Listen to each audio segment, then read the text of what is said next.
Hello everyone, this is Dr. Sakshi Gujar. I am an occupational therapist. So आज हमारे साथ जो guest speaker है वो है डॉक्टर मयंक जैन। और आपका उसके पीछे का मोटिवेशन क्या था फ्रॉम विच यू स्टार्टेड कि मुझे अभी कम्युनिटी हेल्थ में काम करना है या So there was one worker who was suffering from severe tooth pain. So that's why there is a foundation of India Healthcare Foundation. हम एवरी सिटी में एक पॉलीक्लिनिक या हॉस्पिटल हम सेटअप करना चाहते हैं एंड मोर ओवर लोगों में अभी डेंटल को लेके उतना अवेयरनेस नहीं है.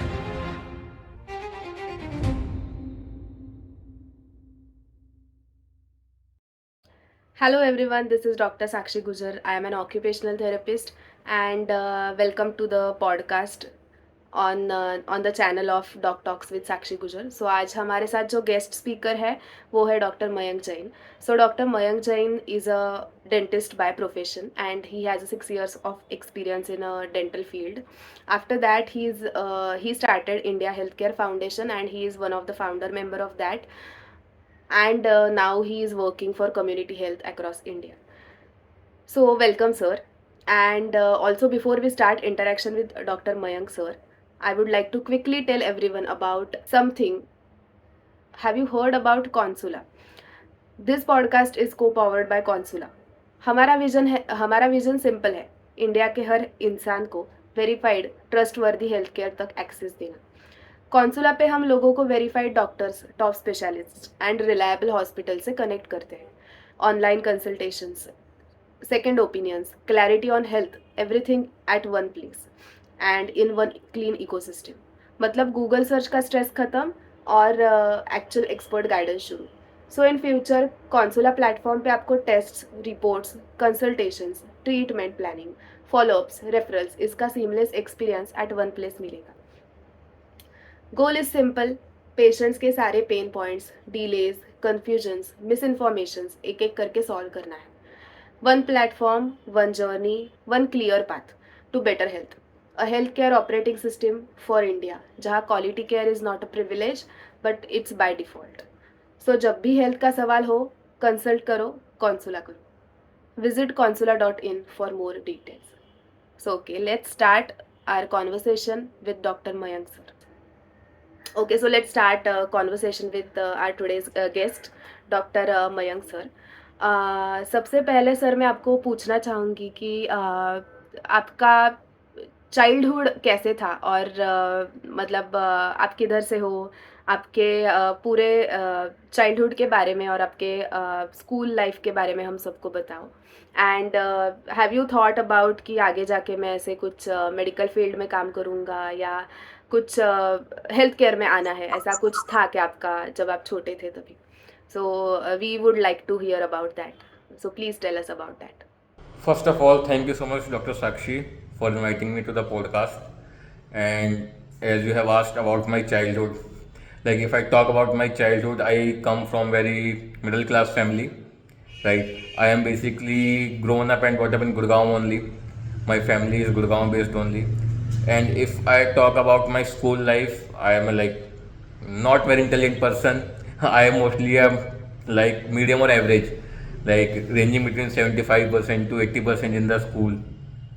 Then same in the 10th 12th standards, like scoring 60 and 70%. And such being such a mediocre in the school, never thought of to become a doctor in future and to take a medical line, right? School time से ही मैं medical line सबसे ज़्यादा भागता था मैं कि नहीं doctor नहीं बनना कि वो कुछ भी बनूंगा but not the doctor. But destiny says कि ठीक है. उसके बाद स्कूल के बाद then I in 11th I choose the medical and then the journey started for the medical field. Okay, great. तो आपको मतलब चाइल्डहुड में ऐसा कुछ भी ये नहीं था आपका कि आप आगे जाके मेडिकल फील्ड में आओगे, but then you landed up in medical field. But that's nice क्योंकि आपके जैसे लोगों की मेडिकल फील्ड को बहुत ज़रूरत है. So let's go to our second question.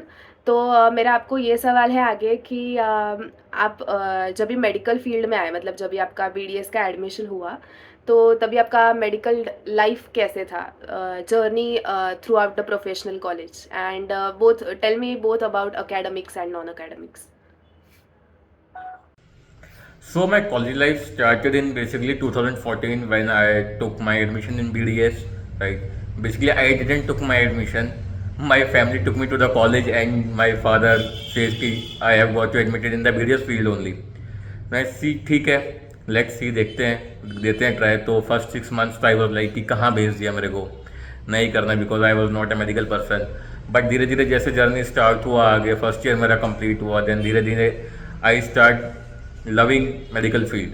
कि जब चैलेंजेस आते गए, जब सीखते गए हम आगे कॉलेजेस के अंदर, बट स्टिल मैं कॉलेज में भी मीडियम स्टूडेंट ही था, नॉट दैट ब्राइटेस्ट वन कि मेरे को सबसे आगे बैठना। We were the back benchers in the college basically. We were a group of 6 to 7 friends. But yeah, when it's times to do the patients in the college, then we used to do the patients only. Right at the exam times, we studied for the exams. It's not like that we cheated or something like that. We did our degree and the journey goes on. After in final years, I joined some private practice after the clinic. So in the evening time, I used to do the patients over there, and from that phase, my interest started to develop in the field of like medical lines in the dental field. Then I started volunteering in the medical camps, like Colgate camps I have joined. Yeah, and from that time I thought of कि ठीक है, dental field is also good, कि medical field में कुछ किया जा सकता है। Okay. So, at your time, was there a entrance NEET exam or through CET you took admission in medical field? And also, medical में पहले तो आपको आना नहीं था, यू सेड, तो फिर आपने ये एंट्रेंस का वगैरह, मतलब how was your journey in 11th-12th then? After 11th-12th, there was a NEET MDS exam. Oh, sorry, there was a NEET exam for the BDS entrance. I did that, but I didn't clear that exam. Right. Basically, then there was admission going in on in the university. Then we randomly fill the form, and by chance, my university have their private exam. They used to conduct their own exam. I appeared in that exam and I cleared that exam for the BDS. Then I got the admission in the BDS. Okay, okay, nice. So आपका जो India health care foundation है, जो आपने initiative start किया है after your BDS journey of 6 years, तो उसका turning point क्या था? और आपका उसके पीछे का मोटिवेशन क्या था, फ्रॉम विच यू स्टार्टेड कि मुझे अभी कम्युनिटी हेल्थ में काम करना है, या ऐसा कुछ काम करना है जिससे मैं समाज के लिए कुछ कर सकता हूँ, या I can work for the community? तो उसका टर्निंग पॉइंट क्या था? Tell us about that. Basically, for the foundation of India Healthcare Foundation, the turning point is previously I have worked with the many MNCs, many corporates, where we used to conduct medical camps in the cities. So once I was in a Batinda conducting a like medical camp in the school. So there was one worker who was suffering from severe tooth pain from last 15 to 20 days. So she was very scared. वो डरी हुई मेरे पास आई कि मेरे को पिछले 10-15 दिनों से दांतों में पेन हो रहा है, बट मैं कहीं विजिट नहीं करा मैंने, क्योंकि मैंने एक बार 2 साल पहले विजिट करा था, तो उन डॉक्टर ने मेरे को बहुत ज़्यादा खर्चा बता दिया था मेरे को। बट मैं बहुत गरीब हूँ एंड मैं इतना खर्चा नहीं अफोर्ड कर सकती मैं। तो मैंने उनको चेक करा, देखा तो उनको काफ़ी ज़्यादा सीवियर इन्फेक्शन था, तो मैंने उनको मेडिसिन प्रिस्क्राइब करा उनको। देन मैं कैंप फिनिश करके वापस गुड़गांव आया, तब रास्ते के अंदर मेरे को 2-3 लोग ऐसे ही दिखाई दिए। Then it struck my mind कि क्यों ना हम इस ट्रीटमेंट को, हम कम्युनिटी हेल्थ को, मेडिकल फील्ड को आम लोगों तक ले जाया जा सके। क्योंकि कई बार क्या होता है कि नेग्लिजेंस ज़्यादा भारी होती है as compare to the treatment. क्योंकि हमने देखा कि कम्युनिटी में अवेयरनेस नहीं है मेडिकल हेल्थ को लेके। हमारे इंडिया के अंदर या कम्युनिटी के अंदर जो हेल्थ को लेके वो मतलब है कि हम बीमार होंगे तभी हम डॉक्टर के पास जाएंगे, and most of the time वो डॉक्टर के पास नहीं जाते, क्योंकि एक हमारे मिथ बना हुआ है कि अगर हम डॉक्टर के पास जाएंगे तो ज़्यादा बिल बनेगा हमारा, तो इससे बेटर सेल्फ मेडिकेशन वो कर सकते हैं या करते रहते हैं वो, कि केमिस्ट से दवाई ले ली या इधर उधर से दवाई ले ली। तो then it struck my mind, क्यों ना हम हेल्थ फैसिलिटीज़ को आम कम्युनिटी तक लेके जाया जाए, ताकि उनमें अवेयरनेस क्रिएट हो उन लोगों के अंदर, वो हेल्दी रहें। क्योंकि जो इंडिया हेल्थ केयर फाउंडेशन सोचता है कि सबका स्वस्थ रहना सबका अधिकार है, इट्स नॉट अ प्रिविलेज, या कोई एक बेसिक फैसिलिटी है कि जो सबके पास अवेलेबल होनी चाहिए, कि ऐसा नहीं है कि खाली गरीबों के पास नहीं है, अमीरों के पास है। तो that's why there is a foundation of India health care foundation. Okay, that's great. मतलब आपका जो टर्निंग पॉइंट था वो सुन के आई थिंक हमारे जो व्यूअर्स हैं और specially if medical students are watching this podcast, उनको ज़रूर आई थिंक इंस्पिरेशन मिलेगा आपकी ये स्टोरी सुन के।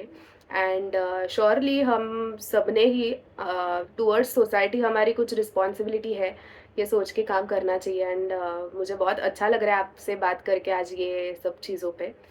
अभी मुझे ये आपसे पूछना है कि बिकॉज यू डिड BDS, तो ऑलरेडी आई नो कि machines and everything is very costly in dentistry field. तो मतलब आप जब भी ये सब कम्युनिटी में काम कर रहे हो तो how is that going on, मतलब ये सब चीज़ें और कॉस्ट इफेक्टिव काम करना, how it is going hand in hand?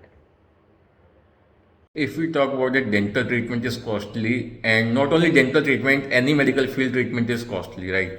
To get these facilities, हमने क्या करा है कि कुछ मेरे फ्रेंड सर्कल्स था जिनका क्लिनिक था दिल्ली NCR के अंदर, मैंने उनके साथ टाई अप करा कि जो हम लोग मिलके लोगों को मिनिमल कॉस्ट पे डेंटल ट्रीटमेंट प्रोवाइड कर रहे हैं। कुछ मेरे MBBS फ्रेंड्स थे जो हम कैंप ऑर्गेनाइज करते हैं, वो लोग आते हैं फ्री में लोगों का चेकअप करते हैं।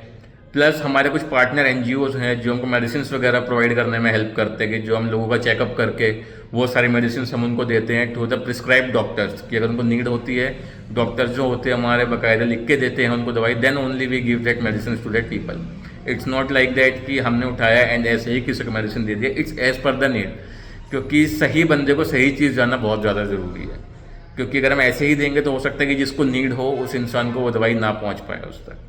तो ऐसे हम पूरा इंडिया हेल्थ केयर फाउंडेशन के साथ हम काम कर रहे हैं, प्लस हमने मल्टीपल चैरिटेबल्स के साथ कनेक्ट करा हुआ है। तो and slowly and steadily we are rising up कि हम चाह रहे हैं कि हम जितना ज़्यादा हो सके अपना कनेक्ट बना सकें, NGO से रिक्वेस्ट करते कि हमारी हेल्प कर सके ताकि हम हेल्थ केयर को एसेसिबल कर पाए हम सब जगह पे।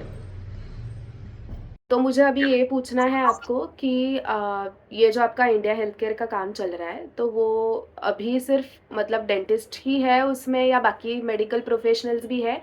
एंड अदर देन मेडिसिन, मतलब मेडिकल सेवाएं जो आप दे रहे हो, उसके अलावा भी कुछ काम अदर सेक्टर्स में चल रहा है इंडिया हेल्थ केयर फाउंडेशन का? और कौन से एरियाज में चालू है इंडिया के? ये सब चीज़ों के बारे में हमें थोड़ा विस्तार से बताइए। इंडिया हेल्थ केयर फाउंडेशन अभी खाली डेंटिस्ट्री में नहीं, बाकी मेडिकल प्रोफेशनल्स के साथ भी हम लोग काम कर रहे हैं। जैसे रिसेंटली हमने अगस्त के महीने में विपिन गर्ग जी के साथ मिलकर हमने एशिया का सबसे बड़ा ब्लड डोनेशन कैंप लगाया था, जिसमें अराउंड सिंगल डे के अंदर 2000 लोगों ने ब्लड डोनेट करा था। Recently India health care foundation ने पार्टिसिपेट करा था थैलेसीमिया स्क्रीनिंग कैंप के अंदर, जहाँ पे हमने अवेयरनेस क्रिएट करा रिगार्डिंग थैलेसीमिया कि शादी से पहले क्यों थैलेसीमिया का चेकअप होना ज़रूरी है, राइट। देन उसके अंदर हमने ब्लड डोनेशन कैंप का हमने करा था। Recently we are working in the basic general field of the medicine कि जब हम लोगों की समस्याएं सुन रहे हैं जाके हमारे डॉक्टर्स हैं जो प्रोफेशनल्स हैं, ताकि हम उनके हिसाब से बाकी और स्पेशलिटीज़ को हम जोड़ पाएँ अपने इंडिया हेल्थ केयर फाउंडेशन के साथ। क्योंकि हम चाहते हैं कि हमारे एक ऐसा नेटवर्क बने जिसमें सारे स्पेशलिस्ट डॉक्टर हमारे साथ जुड़े हुए हों, either it's orthopaedics, neurosurgeon, either it's cardiologist. Because जैसा भी दिल्ली NCR का AQI चल रहा है तो उसके हिसाब से स्पेशलिटीज़ का होना बहुत ज़्यादा ज़रूरी है कि बड़े लोग तो ठीक हॉस्पिटल्स में जाके या एयर प्योरीफायर घर में रख के अपने आप को बचा सकते हैं, बट जो माइनर कम्युनिटीज़ हैं जिन लोगों का अवेयरनेस नहीं है, राइट, जो काफ़ी ज़्यादा BPL लोग हैं, तो ताकि उनके बीच हम जाके उनकी समस्याएं सुन सकें, हम जो बीमारी वो जूझ रहे हैं जिस चीज़ से, उन सब चीज़ों को हम इकट्ठा करके उनको एक समाधान प्रोवाइड कर पाएँ उस चीज़ के ऊपर। एंड अभी हम मेंस्ट्रुअल हाइजीन के फील्ड में हम काम कर रहे हैं। बेसिकली जो हमारी पेरेंट ऑर्गेनाइजेशन है ग्रीन पेंसिल फाउंडेशन, जिसके साथ मैंने NGO का सफ़र सबसे पहले शुरू करा था, तो उनके साथ मिलकर मेंस्ट्रुअल हाइजीन के ऊपर काम कर रहे हैं, जिसमें हमारे सैनिटरी पैड्स, नैपकिन्स का हमारा डिस्ट्रीब्यूशन हो गया। स्कूल के अंदर अवेयरनेस कैंप हो गया कि जो हमारा माइनर गर्ल्स होती है जिनको अभी पीरियड्स के बारे में नहीं पता है इतना, राइट, तो हम गाँव में जाके उनको अवेयरनेस क्रिएट करना वहाँ पर जाके, प्लस उसके बाद अवेयरनेस क्रिएट के बाद उनको बेसिक हाइजीन के बारे में बताना, प्लस करेक्ट डिस्पोजल कि हमें इन्वायरमेंट का भी ध्यान रखना है साथ में। ऐसा नहीं है कि हम खाली मेडिकल फील्ड में आगे बढ़ते जाएं और हमारा इन्वायरमेंट उसकी वजह से लैग करे। तो उसके रिगार्डिंग हम इन्वायरमेंटल हेल्थ के बारे में भी अवेयर करते हैं, क्योंकि हमारा मानना है कि इन्वायरमेंटल हेल्थ और ह्यूमन हेल्थ दोनों साथ साथ में चलती है। क्योंकि अगर हमारा इन्वायरमेंट सही रहेगा तो हमारा इंसानों का, हम लोगों का हेल्थ और स्वास्थ्य अपने आप ही सही रहेगा। अगर हम कहीं ना कहीं नेचर को हार्म करते हैं, सपोज हम पेड़ कटिंग करते हैं, जिसकी वजह से क्या हो रहा है कि पॉल्यूशन राइज हो रहा है दिल्ली एनसीआर में। AQI की समस्या इसीलिए आ रही है क्योंकि हमने पेड़ों को काट दिया, कहीं ना कहीं हमने नेचर के साथ छेड़छाड़ करा। एंड जो वो वाला चीज़ है, हमारा नेचर के साथ छेड़छाड़ हो रहा है, तो उसका फिर एडवर्स इफेक्ट हमारी हेल्थ के ऊपर पड़ रहा है कि लोगों को सांस लेने में परेशानी हो रही है। जो बुजुर्ग लोग हैं, अस्थमा का केस बढ़ रहा है। जैसा अभी रिपोर्ट्स आया था, सर्वे के अनुसार ऐसा हो रहा है कि अभी एक दिन का मतलब है कि 50 से 60 सिगरेट आप दिन का स्मोक कर रहे हो। जो बंदा नॉन स्मोकर है उसके अकॉर्डिंग भी आप 50 to 60 सिगरेट आप स्मोक कर रहे हो दिन का। इतना बैड AQI दिल्ली एनसीआर का चल रहा है अभी। तो और आने वाले टाइम के अंदर हमारा प्लान है कि हम पूरा नेचर फ्रेंडली भी बने, लोगों को नेचर के बारे में भी अवेयर करें, उनको ये समझे कि कैसे नेचर और हेल्थ दोनों साथ में इंटरकनेक्टेड है। Okay okay, that's great. And अभी मतलब इंडिया के कौन से एरियाज में काम चल रहा है आपका? मतलब अभी तो you are based in Delhi, but कौन से स्टेट्स है जिधर अभी काम चालू है? Recently, we are working in a Delhi NCR only, but our future plan is to like separate in the pan India, and most of the time we are targeting like south regions like Bangalore, Chennai, because they are very tribal regions where healthcare is not accessible. In the cities, it's accessible, but in the outskirts of Bangalore, Chennai, Tamil Nadu, Kerala, there are still the villages where healthcare is still a dream. They have to travel a long distance to get themselves treated. So that's why we tied up with Consula, keeping that in mind, because internet is accessible to all in this area or in this age of time. At least people have smartphones. So if they can't travel to the hospitals long distance, or in case of emergency, they just connect through the consular to the doctors and get themselves treated, or at least they should get a prescription of the medicine, so that till the time they reach the hospital, उससे पहले उनका treatment start हो सके। ने बताया कि rural areas में जिधर हम नहीं पहुंच सकते एक्चुअली, उधर थ्रू कॉन्सुला, थ्रू इंटरनेट बेसिकली हम काम कर सकते हैं। बट देन मुझे एक क्वेश्चन अभी याद आया और माइंड में आया मेरे कि how can dentist do online consultation? Can you tell us about that? We talk about online dental consultation, हमारा जो मेन बेसिक आइडिया था इसके पीछे ये था कि अभी हमारे पास उतने क्लिनिक्स नहीं हैं कि हम हर कोने में पहुंच सकें। बट हमारे पास ऐसे लोग बहुत हैं जो किसी न किसी दांतों की समस्या से ग्रसित हैं इस टाइम पे। तो वो सोचते हैं क्लिनिक में घुसने से पहले अगर हम जाएंगे तो डॉक्टर हमसे 500-1000 रुपये फीस लेगा। एंड मोर ओवर लोगों में अभी डेंटल को लेके उतना अवेयरनेस नहीं है। तो एक अवेयरनेस क्रिएट करने के लिए हम लोगों ने ये सोचा कि क्यों ना काउंसलर से जुड़ा जाए, ताकि अगर किसी को कुछ भी पूछना है दांतों से रिलेटेड, या कोई बंदा ट्रैवल कर रहा है, सपोज उसको पेन हो जाता है, तो उस ड्यूरेशन में तो वो कहीं पे क्लिनिक नहीं सर्च कर सकता near by.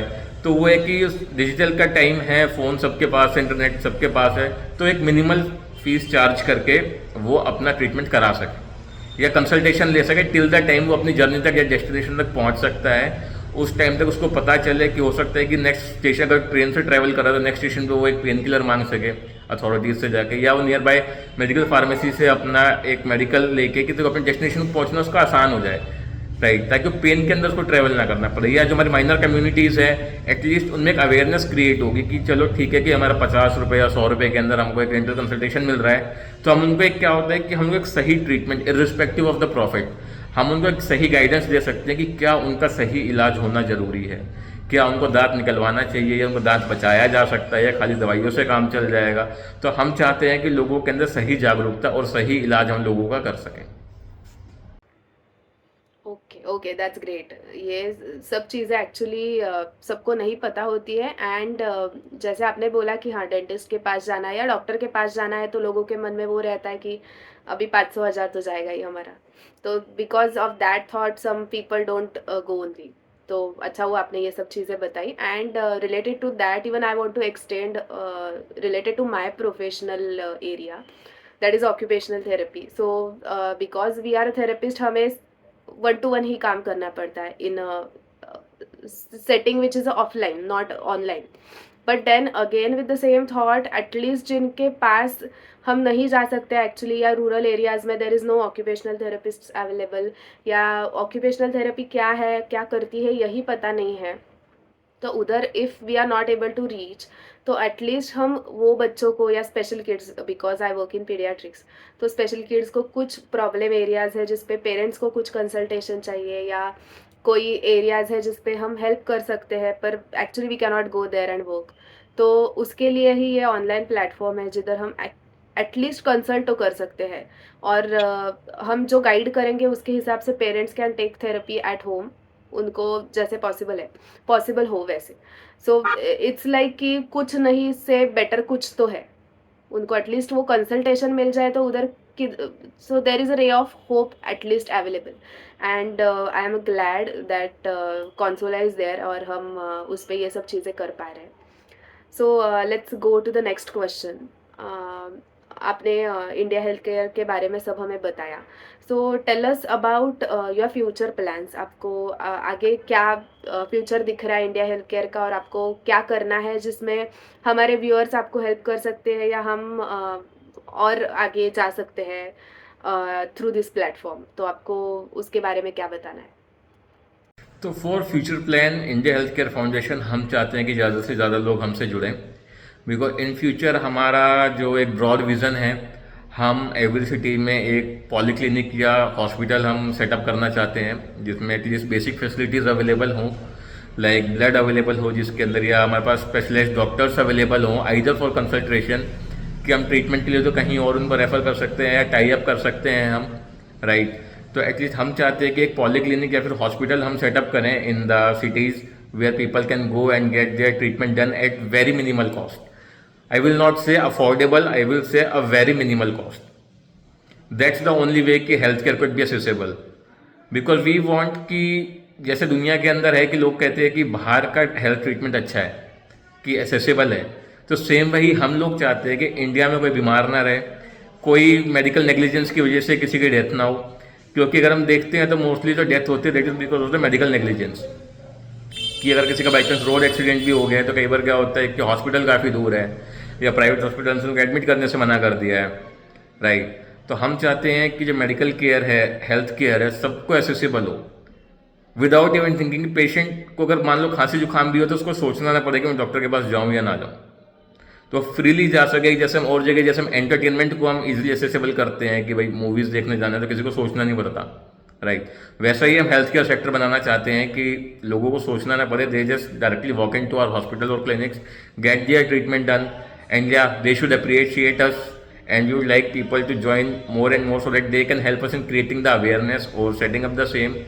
It's not about the people, we want all the specialist doctors to just get in touch with India Healthcare Foundation to like provide their services to us so that they can also help the community in building a healthier nation.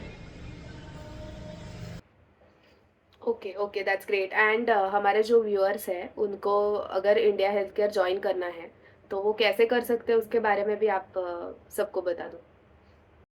To join India health care foundation सबसे पहले आपके अंदर will होनी चाहिए community को सर्व करने के लिए, because India health care foundation ये नहीं देखता कि दिन का टाइम है या शाम का टाइम है या आज मेरी छुट्टी है। We are ready to serve and if people want to join it's a very easy, they can just follow us on our Instagram page because we post all our updates over there regarding upcoming camps or any drive that we are starting. So we already created Instagram page where we post all our upcoming campaigns or what our future planning is, and we used to conduct weekly or monthly meetings in Delhi NCR region where all our volunteers meet and we target the areas. We just have a discussion with them कि हम कौन कौन सा area target कर सकते हैं। तो basically कोई नॉर्मली अपने वर्क्स पे भी जा रहा है तो वो उनके माइंड में आता है कि यार हाँ मेरे को ये वाला एरिया लग रहा है कि यहाँ मेडिकल कैंप्स हम कंडक्ट कर सकते हैं या इस एरिया को थोड़ा हेल्थ केयर का नीड है, तो ऐसे ऐसे करके हम उनसे पूरा एरिया टारगेट्स कराते हैं। देन हम मंथली या 1 मंथ में 2 से 3 बार हम कैंप्स ऑर्गेनाइज करते हैं। हम वहाँ पे जाते हैं, वरना हमारे वॉलंटियर्स वहाँ पे जाते हैं, वो उनसे बात करते हैं, समझते हैं कि उस एरिया में लोग किस बीमारी से ज़्यादा ग्रसित है। तो नेक्स्ट टाइम जो हम कैंप्स लगाते हैं तो हम उस बीमारी के स्पेशलिस्ट डॉक्टर को अपने साथ लेके जाते हैं वहाँ पे, ताकि वो उनका पूरा समझ सके, उनको सही ट्रीटमेंट बता सके, सही हॉस्पिटल बता सके। अगर जो दवाइयों से ठीक हो सकता है तो हम कोशिश करते हैं कि अपने एंड से हम दवाइयाँ उन लोगों को प्रोवाइड करें। ओके, सो जो अभी मेडिकल स्टूडेंट्स ये पॉडकास्ट देख रहे हैं तो आप उनको क्या मैसेज देना चाहोगे एज अ स्टूडेंट, जब वो काम कर रहे हैं, तो how should they balance their life and how they should be as a responsible person towards the society, उसके बारे में आप क्या कहना चाहोगे? जो बच्चे मेडिकल फील्ड के अंदर हैं, जिन्होंने रिसेंटली कॉलेज ज्वाइन करा है या ऑलरेडी जिनकी स्टडीज़ चल रही है, सबसे पहले मैं उनको ये कहूँगा कि लाइफ बैलेंस बहुत ज़्यादा ज़रूरी है। इट्स अ मिथ कि ठीक है सुबह से शाम तक मेडिकल फील्ड में पढ़ना पड़ता है या रात तक पढ़ना पड़ता है। नहीं, ऐसा नहीं है। अगर आप चीज़ों को बैलेंस करके चलोगे, हाँ, मैं ये भी नहीं कह रहा कि पढ़ाई बिल्कुल भी नहीं करनी है, but there should be a balance कि अगर आप कॉलेज में लेक्चर्स अटेंड कर रहे हो तो there should be a complete attention in the college की। एंड जब आपके प्रैक्टिकल्स चल रहे हैं तो जितना आप ज़्यादा प्रैक्टिकल्स करोगे उतना ज़्यादा आप थ्योरी को कोरिलेट कर पाओगे इन चीज़ों के साथ। अगर हम खाली बुक्स में घुसे रहेंगे तो it's very difficult to understand the things, क्योंकि काफ़ी बार जो चीज़ें हम प्रैक्टिकल ज़्यादा अच्छे से समझ पाते हैं, उसके बाद अगर हम उस चीज़ को पढ़ते हैं तो वो हमको ज़्यादा अच्छे से समझ आती है। एंड मेडिकल फील्ड में क्या है कि जितने ज़्यादा हम कम्युनिटी से जुड़ेंगे, जितने ज़्यादा हम लोगों से जुड़ेंगे, उतनी ज़्यादा हमारी प्रैक्टिस अच्छी होती जाती है। उतना ज़्यादा हमें समझ में आता है कि किस सोसाइटी के अंदर किस चीज़ का रिक्वायरमेंट है, कि लोगों की क्या बेसिक नीड है। And as a being a human being, ठीक है, degree is a different thing, but being a human being देखा जाए तो किसी को हेल्थ केयर प्रोवाइड कराना is a very good blessings. जो जब भी बोला जाता है कि डॉक्टर को भगवान का रूप माना जाता है, राइट। तो वो जब ही है कि अगर हम किसी के काम आ रहे हैं, किसी की हेल्प कर पा रहे हैं बीमारी के अंदर। जैसे इंडिया में एक कोटेशन है, सर्वे संतु निरामया, कि सब निरोगी काया रहे, किसी को कोई बीमारी ना लगे। तो वही हम मेडिकल प्रोफेशनल्स का काम होता है बेसिकली। तो अपना काम ईमानदारी से करें, अपनी पढ़ाई पूरी करें, एंड जितना हो सकता है कम्युनिटी को सर्व करें, क्योंकि हमारा प्रोफेशन ऐसा है कि हम ये नहीं चाहते कि कम्युनिटी में कोई बीमार पड़े। बीइंग अ डॉक्टर मैं ये चीज़ बोल रहा हूँ, बट आई पर्सनली वांट कि कोई बीमार ना पड़े, सब स्वस्थ रहें, क्योंकि जब स्वस्थ रहेंगे सभी, तभी हमारा देश भी आगे ग्रो करेगा। जो हम कंपेयर करते हैं अपने देश को यूएसए से, चाइना से, तो जब भी पॉसिबल है कि जब हम हेल्दी रह पाएंगे, हमारा माइंड स्टेबल रहेगा, हमारी mental health, physical health, emotional wellbeing, इन सब तीनों का बैलेंस मिलके ही हमें अपने काम में अच्छे से हम ध्यान लगा पाएंगे, तभी हम देश की किसी ग्रोथ में या प्रोग्रेस में हम सहायता कर पाएंगे। Yes, that's a very important message you gave to the medical students who are watching this podcast. And अभी हम towards the end of this podcast आ रहे हैं, तो एंड में मुझे आपको ये पूछना है कि हमारे व्यूअर्स को आपको क्या अपील करना है, या आपको कुछ स्पेसिफिक बात करनी है हमारे व्यूअर्स के साथ, तो आप क्या बात करोगे? अगर मैं व्यूअर्स की बात करूँ तो बस एक यही अपील है कि इंडिया हेल्थ केयर फाउंडेशन को ज़्यादा से ज़्यादा हेल्प करें हमारे कैंपेन को स्प्रेड करने में, हमारे अवेयरनेस को हमें दुनिया के कोने तक पहुंचाने में, ताकि हम लोगों की मदद कर पाएँ, हम सेवा कर पाएँ लोगों की, हम हेल्थ केयर को एसेसिबल बना पाएँ। एंड मैं अपील करूँगा कि ज़्यादा से ज़्यादा लोग हमसे जुड़ें, चाहे वो किसी भी फील्ड से हो, ताकि हम एक हेल्थ केयर का वास्ट नेटवर्क बना पाएँ पूरे हिंदुस्तान के अंदर, ताकि आज के डेट किसी को इधर उधर ना भागना पड़े किसी भी हेल्थ केयर रिलेटेड डिजीज़ को लेके या किसी भी ट्रीटमेंट के रिगार्डिंग उसको परेशान ना होना पड़े। तो यही एक मेरी छोटी सी अपील है सारे व्यूअर्स से। Okay, that's great, and thank you so much for coming as a guest on our podcast on my channel of Doc Talk with Dr. Sakshi Gujar. Uh, thank you so much for your time, and जो भी viewers देख रहे हैं वो ज़रूर ही health India health care foundation का हिस्सा बने, एंड सोसाइटी में हम जितना चेंज ला सकते हैं उतना through India health care foundation हम ज़रूर लाने का ट्राई करेंगे। जो भी व्यूअर्स आज ये वीडियो देख रहे हैं उनको ये वीडियो पसंद आएगा तो please like it, comment down your views, आपको ये वीडियो कैसे लगा, और please share it with your friends and family members, and stay tuned for next videos. Thank you so much, and stay healthy, stay happy, bye bye, thank you.